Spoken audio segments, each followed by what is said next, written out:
ഏകദേശം 500 വർഷങ്ങൾക്ക് മുമ്പ് ആനിക്കാട് പ്രദേശത്ത് നിന്ന് 2 ബ്രാഹ്മണർ കാശിയാത്രയ്ക്ക് പുറപ്പെട്ടു. വഴിയിൽ രോഗബാധിതയായ ഒരു പശുവിനെ കണ്ടപ്പോൾ ഒരാൾ യാത്ര നടത്തി പശുവിനെ പരിചരിച്ചു. മറ്റേയാൾ കാശിയിലേക്ക് യാത്ര തുടർന്നു.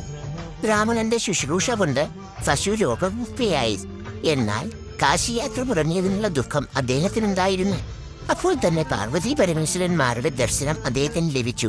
പശുവിന്റെ രൂപത്തിലുണ്ടായിരുന്നത് പാർവതീദേവി തന്നെയാണെന്നും പശുവിനെ പരിചരിച്ചത് ദേവീപൂജയാണെന്നും പശുവിന്റെ കുളമ്പിൽ നിന്നുയർന്ന ജലം ഗംഗാതീർത്ഥമാണെന്നും ദർശനത്തിൽ ഭഗവാൻ പറഞ്ഞു. കാശിയിൽ ചെയ്യുന്ന കർമ്മങ്ങൾ ഇവിടെ ചെയ്താലും അതേ ഫലം ലഭിക്കും. ഭാവിയിൽ ഈ സ്ഥലം പിതൃകർമ്മങ്ങൾക്ക് പ്രസിദ്ധമാകുമെന്നും ഭഗവാൻ പറഞ്ഞു. ദർശനത്തിന് ശേഷം രാമണൻ അങ്ങേയറ്റ സന്തോഷത്തോടെ അവിടെ കുളിച്ച് ബലികർമ്മം നടത്തി. പിന്നീട് ആ പ്രദേശത്ത് ഭഗവാനും ദേവിയും സുബ്രഹ്മണ്യനും സ്വയംഭൂവായി പ്രത്യക്ഷപ്പെട്ടെടുത്ത് ക്ഷേത്രം പണിയപ്പെട്ടു.